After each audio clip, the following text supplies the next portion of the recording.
नमस्कार मैत्रिणींनो, आज आपण मुगाच्या डाळीपासून अगदी कमी तेलामध्ये बनणारा पदार्थ बघणार आहोत।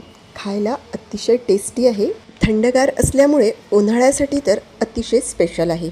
तर असा हा पदार्थ तयार करण्यासाठी मी इथे 2 वाटी भरून मुगाची सालाची डाळ घेतलेली आहे। त्याऐवजी आपण इथे सगळे मूग जे असतात ते वापरले तरीही चालतील। आता ही डाळ मी रात्री भिजत घालून घेतली आणि तुम्ही बघू शकता आपली डाळ इथे छान भिजलेली आहे। रात्री जर डाळ तुम्हाला भिजत घालायची नसेल तर 2 ते 3 तासापूर्वी भिजत घालू शकता। आता या डाळीमधून आपल्याला संपूर्ण पाणी काढून घ्यायचं आहे। डाळ बिलकुल धुवायची नाही, त्याचे साल सुद्धा अजिबात काढायचे नाही। फक्त सिंपली आपण ज्या पद्धतीने डाळी धुतो ना अगदी तशीच डाळ इथे धुवून घ्यायची आहे। आता ही डाळ आपल्याला छान बारीक वाटून घ्यायची आहे। तर त्यासाठी मी इथे मिक्सरचा पॉट घेतलं, त्यामध्ये 2 चमचे भरून डाळ घालून घेतली। अगदी 2 ते 3 चमचे भरून पाणी घालून घेतलं। कढीपत्त्याचे 15 ते 20 पानं घालून घेतले। अद्रकाचे थोडेसे तुकडे घालून घेतले आणि 3 ते 4 आपण यामध्ये लसूण पाकळ्या घालून घेतल्या। आता आपण याचं झाकण लावून छान प्लेन बॅटर तयार करून घेऊ।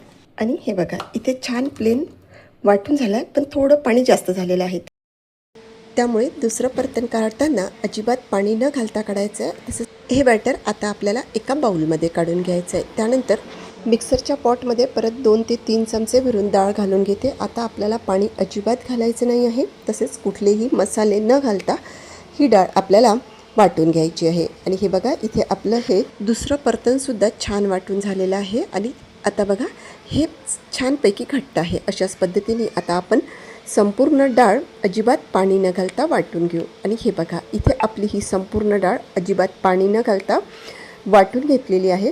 हे सगळं आता आपल्याला चमच्याच्या सहाय्याने मिक्स करून घ्यायचं आहे। आणि तुम्ही बघू शकता अगदी परफेक्ट कन्सिस्टन्सी इथे झालेली आहे। आता यामध्ये आपल्याला घालून घ्यायचं आहे चवीपुरतं मीठ। अगदी कमी मसाले, म्हणजे आता याच्या व्यतिरिक्त आपल्याला कुठलेही मसाले हा पदार्थ बनविण्यासाठी लागत नाही आहे। मीठ घालून घेतलं, मिक्स करून घेतलं। तसेच तुम्हाला माहिती आहे का मैत्रिणींनो, जर तुमचं बॅटर पातळ झालं तर त्यामध्ये 1 वाटी किंवा अर्धी वाटी रवा घालून घ्या, मिक्स करून घ्या आणि 15 मिनटं हे असंच भिजत ठेवायचं। आता आपलं परफेक्ट बॅटर झाल्यामुळे मी यामध्ये आता 1 पाव चमचा भरून सोडा घालून घेतला। जो आपण भजे बनविताना वापरतो ना तोच सोडा इथे वापरायचा आहे। त्यावरती थोडंसं पाणी घालून घ्यायचं, म्हणजे सोडा छान ॲक्टिवेट होतो। आणि व्यवस्थित चमच्याच्या साहाय्याने भरभर मिक्स करून घ्यायचं। 3 ते 4 मिनटं मी मस्त असं व्हिडिओमध्ये दिसत असल्याप्रमाणे फेटून घेतलेलं आहे। त्यामुळे हा सोडा यामध्ये व्यवस्थित मिक्स झालेला आहे। आणि तुम्ही बघू शकता आपलं बॅटर इथे बऱ्यापैकी फुललंसुद्धा आहे। आता पुढील जी कृती आहे ती आपल्याला पटपट करायची आहे। खाण्याच्या सोड्याच्या ऐवजी इथे तुम्ही अर्धा चमचा भरून इनो फ्रूट सॉल्टसुद्धा वापरू शकता। आता हे सगळं आपलं व्यवस्थित मिक्स झालेलं आहे। त्यानंतर आपल्याला गॅसवरती ठेवून घ्यायचं आहे एक अप्पेपात्र। आणि त्या अप्पेपात्रामध्ये आपल्याला अगदी थोडं, म्हणजे 2-2 चमचे तेल, 2-2 थेंब तेल घालून घ्यायचं आहे। आणि या सारणामधून 1-1 चमचा बॅटर आपल्याला या सगळ्या अप्पे पॅनमध्ये घालून घ्यायचं आहे। आणि हे बघा इथे आपलं हे सगळं बॅटर घालून झालेलं आहे। गॅसची फ्लेम मीडियम टू हाय ठेवलेली आहे। वरून झाकण ठेवून 2 मिनटं हे अप्पे आपण शिजवून घेतले। 2 मिनटं झालेले आहेत। खालच्या साईडनी आपल्या अप्प्यांना हलकासा लालसर कलर आलेला आहे। आता हे अप्पे आपण व्हिडिओमध्ये दिसत असल्याप्रमाणे पलटवून घ्यायचे। आणि हे बघा इथे आपले हे सगळे अप्पे छान परतवून झालेले आहेत। आता आपण हे अप्पे आणखी 5 ते 7 मिनटं मस्त शिजवून घ्यायचे, म्हणजे आतपर्यंत अप्पे शिजतील। 5 ते 7 मिनिट झालेले आहेत। आणि तुम्ही बघू शकता अप्पे आपले खालच्या साईडनी सुद्धा छान परतल्या गेलेले आहेत, म्हणजे छान डॉट्स त्याला पडलेले आहेत। असे हे तयार अप्पे आता आपण एका प्लेटमध्ये काढून घेऊ। आणि अशाच पद्धतीने आपण इथे सर्व सारणाचे अप्पे तयार करून घेऊ। आणि हे बघा इथे आपले हे अप्पे मुगाच्या डाळीचे तयार झालेले आहेत। आणि बघू शकता तुम्ही छान सॉफ्ट झालेले आहेत बघा। आणि जाळी तर खूप छान पडलेली आहे, अशी तुम्हाला वरूनसुद्धा लक्षात येईल। छान जाळी आपल्या या अप्प्यांना पडलेली आहे, म्हणजे अगदी सॉफ्ट असे आपले हे अप्पे तयार झालेले आहेत। चला हे अप्पे आता आपण बाजूला ठेवून घेऊ। त्यानंतर परत आपण इथे घेतलं 1 बाउल।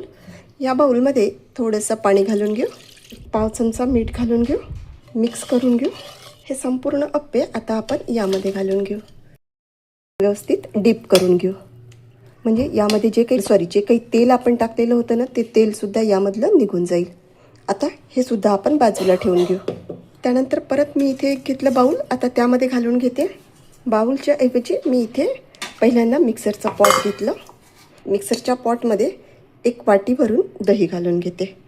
चवीपुरतं मीठ, थोडंसं काळं मीठ, 1 चमचा भरून कोथिंबीर घालून हे आपण मिक्सरमधून छान प्लेन करून घेऊ.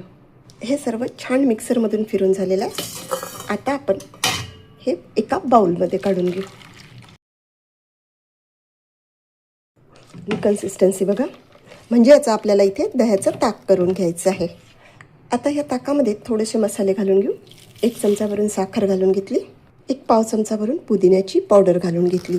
जर तुमच्याकडे पुदिन्याची पावडर नसेल तर ज्या वेळेस मी धनियापत्ती घालून घेतली ना, म्हणजे कोथिंबीर घालून घेतली, त्यावेळी तुम्ही फ्रेश पुदिन्याचे पानं घालून घ्यायचे. 1 अर्धा चमचा जिरे पावडर घालून घेतली आणि हे सगळं आता आपण चमच्याच्या साहाय्याने व्यवस्थित मिक्स करून घेऊ.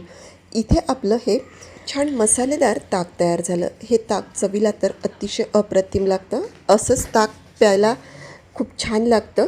आणि हे ताकामध्ये आपण जिरेपूड आणि पुदिन्याची पावडर घातलेली असल्यामुळं आपल्या शरीराला हे ताक थंडावासुद्धा देतं. आता हे ताक आपण बाजूला ठेवून देऊ आणि त्यानंतर आपण जे अप्पे घेतले होते ना, ते अप्पे बघू.